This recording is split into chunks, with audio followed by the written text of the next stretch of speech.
Let's play a game. You guys like to play games, don't you? I am going to list 4 countries, and let's see if anybody can tell me the significance of those 4 countries. Maybe you'll even do it before I finish all 4. The first country, Canada. Yeah, what's the significance of Canada? It's only a few miles north of here. Okay.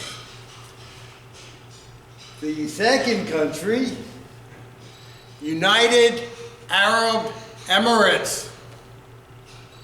What do Canada and the United Arab Emirates have in common? Anybody know? Next country, Taiwan. The fourth country, Malaysia. Nobody knows what that... Okay, what do you think? Most Toastmasters per capita? You're actually not that far off. Mr. Toastmaster, fellow Toastmasters, welcome guests. Those 4 countries are the home countries of the last 4 presidents of Toastmasters International. Toastmasters International has become truly international.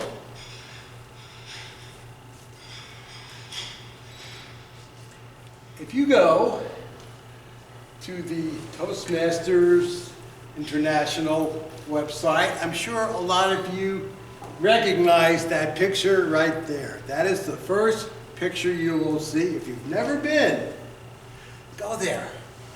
It's tmi.org, very simple. But look at this. Toastmasters International, don't you see people from different countries, both genders, all the races, young and old? Toastmasters has become an organization that celebrates diversity. But this was not always the case. That, by the way, is the last slide. You're thinking about a 15-minute talk? No, sorry, that's the last slide right there. Anyway, you're probably wondering, what the hell is this? This is the second club that was ever chartered in Toastmasters in Anaheim, California. And it does not look like a very diverse group, does it? This is in the 1920s. Actually, it's less diverse than what you see here. You see, there are some women here, but apparently they must have had the wives of the Toastmasters, because in the 1920s, Toastmasters did not allow women. They did not allow... Does anybody know when Toastmasters first started allowing women? Anybody? 1974 or 84? 84. It's actually 73. Okay, close So enough. your first guess is close enough. Yes. 73. Long time afterwards. So you're just looking at... If you just look at the men, it's even less of a diverse group. They're all what... Well, calling them white is too simple. I like to call them European Americans. Any other restrictions in Toastmasters? To be honest, I don't really know. Did they restrict people based on their race or by their ethnic backgrounds? It might look that way from the picture.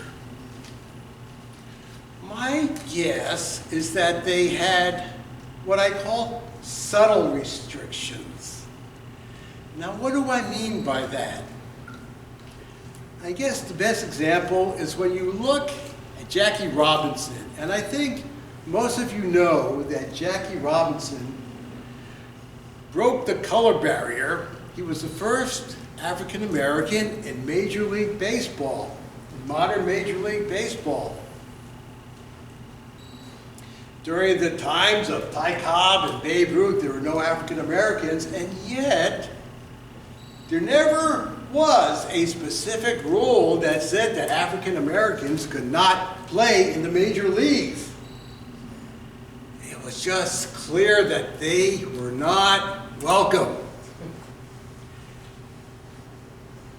Would I have been able to join this club?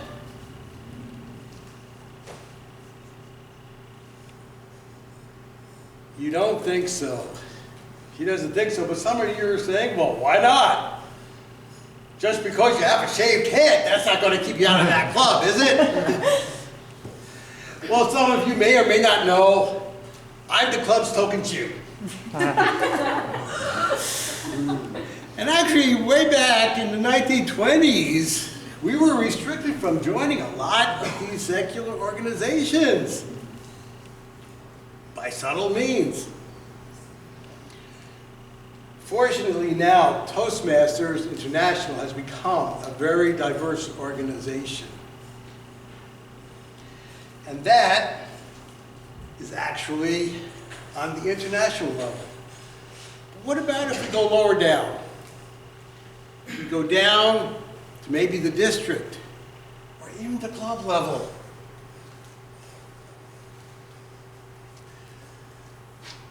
I've been to district events, as has Deb and Patrick and Kurt and Mary, and I think some of you others around here.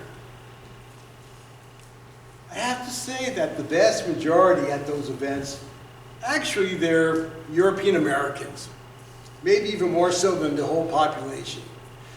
On the other hand, there are a substantial number of minorities. People with different backgrounds. And as far as I could tell, everybody there is treated with dignity and respect, regardless. Now, what about at the club level? I've been to the area 11 clubs, and again, they are predominantly European Americans. Sure, there's always a good mixture of men and women, but other than that, it is quite white. However, there are some minorities. In addition to me, you also have, there's an African American, an Asian American, there's a Hispanic, there's a Native American, and some of these are actually leaders in the clubs. The clubs where they have people of different backgrounds, they're always treated with dignity and respect, as far as I can see. So I don't notice any overt discrimination in most of the area clubs.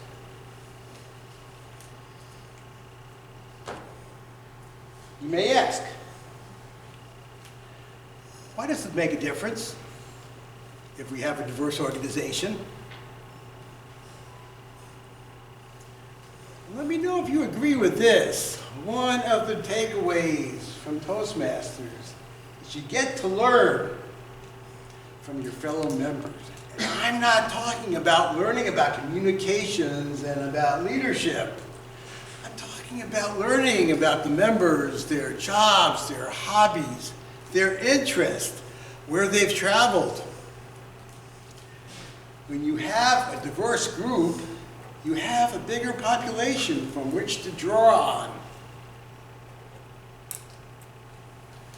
But what about communications? What about learning to communicate? Well, back in these days, and if you ever saw the TV show Mad Men, you know that way back when there was a time when if you were a male European American and you only knew how to communicate with other male European Americans, you were able to communicate with just about everybody that you had business dealings with, because that's all there was. Fortunately, that is no longer the case. And in our real lives, we have to communicate with people from different backgrounds. The world has become a population of 7 billion. If we are going to be sharing the planet with that many people, and we're going to coexist peacefully, don't you think we need to learn how to communicate with them? And people have to learn how to communicate with each other. People have to learn how to listen to each other. And that's how we will have world peace. So the question remains, how are we going to get more diversity? I'm glad you asked that question because I really don't have a good answer. We got the business diversity with organizations like the Equal Employment Opportunity Commission, which we probably needed. They went out to businesses and we made sure that there was a diverse population of the people that they hired. In that case, we're talking about economic opportunity, the ability of people to provide for their families. That is something different. Because I really am not suggesting, I don't think it's a good idea that we should put on the applications for Toastmasters, what is your ethnic background? Have Toastmasters try to keep statistics and try to follow up on us. I actually think that would be self-defeating. I don't even know if Toastmasters could do that. Because as some of us who have been officers know, Toastmasters International has trouble actually keeping up with some of the records that they're supposed to be keeping up with. So I would suggest that some of the things that we're supposed to be doing already and some of the things we do already, where we treat all guests and try to welcome all guests regardless of their backgrounds. Now I have to admit, if I had come to Toastmasters when I first came to this club 6 years ago, and I had seen mostly young women of college age, I would have felt out of place, I have to be honest. I don't know if I would have stayed. So perhaps if somebody from a minority who's not well represented in the club comes in, we make an extra effort to make sure that they realize that they're welcome and they can benefit from the Toastmasters program. And then, in some ways, just have to use common sense. What do I mean? Well, yes, there is an official policy out there that we cannot discriminate in accepting members on people's ethnic background, their race, their gender, their sexual orientation, handicaps, so on and so forth. But just having that in place is not enough. There's some common sense. What good is that is if you're going to go around and display a Confederate flag. I think that will turn some people off. Or if you will call your club the Redskins. I don't think some people would like that. So in conclusion, let me just say that diversity is something that we really should welcome and something that we should encourage. And we should do it to give your club the best club climate possible. Mr. Toastmaster.